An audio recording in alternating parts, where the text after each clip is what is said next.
નમસ્કાર. ચાલો આજે આપણે કંઈક મજેદાર વાત કરીએ. વાત કરીશું આપણા આકાશમાં ઉડતા એવા મિત્રોની જે રોજ સવારે આપણને પોતાના મધુર ગીતથી જગાડે છે. જી હા, પક્ષીઓની. તો તૈયાર થઈ જાઓ એમની અદ્ભુત દુનિયાની સફર માટે. આજની તારીખ 5મી જાન્યુઆરી. કેલેન્ડરમાં તો આ એક સામાન્ય તારીખ જેવી જ લાગે, બરાબર? પણ શું તમને ખબર છે કે આ તારીખ કેમ ખાસ છે? કારણ કે આ કોઈ સામાન્ય દિવસ નથી. કારણ કે આજે છે રાષ્ટ્રીય પક્ષી દિવસ. હા, આપણા એ પાંખોવાળા કલરવ કરતા દોસ્તોનો દિવસ. તો ચાલો આજના દિવસને સાથે મળીને ઉજવીએ અને એમના વિશે કંઈક નવું જાણીએ. પણ ક્યારે વિચાર્યું છે કે આ દિવસ ઉજવવાની શરૂઆત કોણે અને કેમ કરી હશે? આની પાછળ પણ એક રસપ્રદ કહાણી છે. ચાલો એ જાણીએ. તો આ વાત છે 2002ની. ત્યારે એવિયન વેલફેર કોએલિશન નામની એક સંસ્થાએ આ દિવસ શરૂ કર્યો.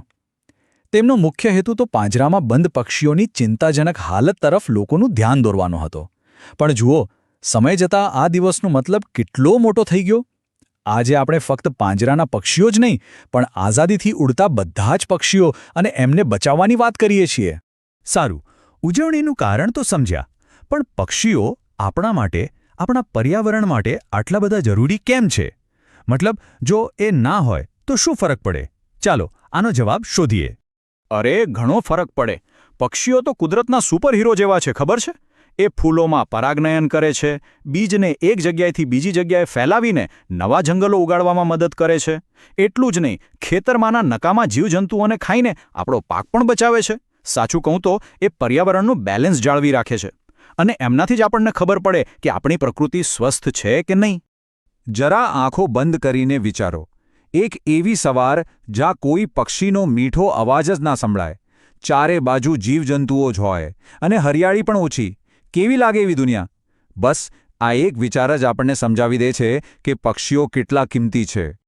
તો ચાલો હવે આપણે આ પક્ષીઓની અજાયબીઓથી ભરેલી દુનિયામાં એક નાનકડી સફર કરીએ. તૈયાર છો એ જોવા કે આ પાંખોવાળા જીવો કેટલા અલગ અલગ પ્રકારના હોય છે? વિશ્વાસ નહીં આવે, પણ દુનિયામાં 18,000, જી હા, 18,000 કરતાં પણ વધારે પ્રકારના પક્ષીઓ છે. દરેકનો અલગ રંગ, અલગ અવાજ, અલગ આદત. કુદરતની કમાલ તો જુઓ.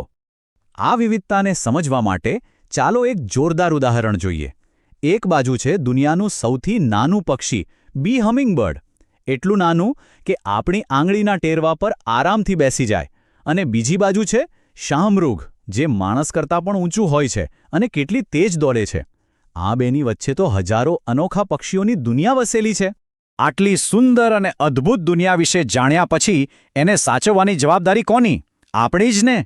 પણ સવાલ એ છે કે આપણે મદદ કરી કઈ રીતે શકીએ? કોઈએ બહુ સરસ કહ્યું છે કે દરેક પક્ષીનો કલરવ ભવિષ્ય માટે એક આશા છે. એમનો અવાજ આપણને વિશ્વાસ અપાવે છે કે આપણી પ્રકૃતિ જીવંત છે. અને આ આશાનું સંગીત ક્યારેય બંધ ન થવું જોઈએ, ખરું ને? તો હવે આપણે શું કરી શકીએ? કંઈ બહુ મોટું નથી કરવાનું. બસ આપણા ઘરની બાલ્કનીમાં કે આંગણામાં એક વાટકીમાં થોડું પાણી ભરીને મૂકી દઈએ. થોડા ચણના દાણા નાખી દઈએ.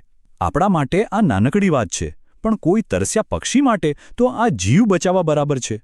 આજે આટલું કરી શકીએ? ચાલો આપણે બધા મળીને આપણા આ પાંખોવાળા મિત્રો માટે એક સુરક્ષિત ભવિષ્ય બનાવીએ.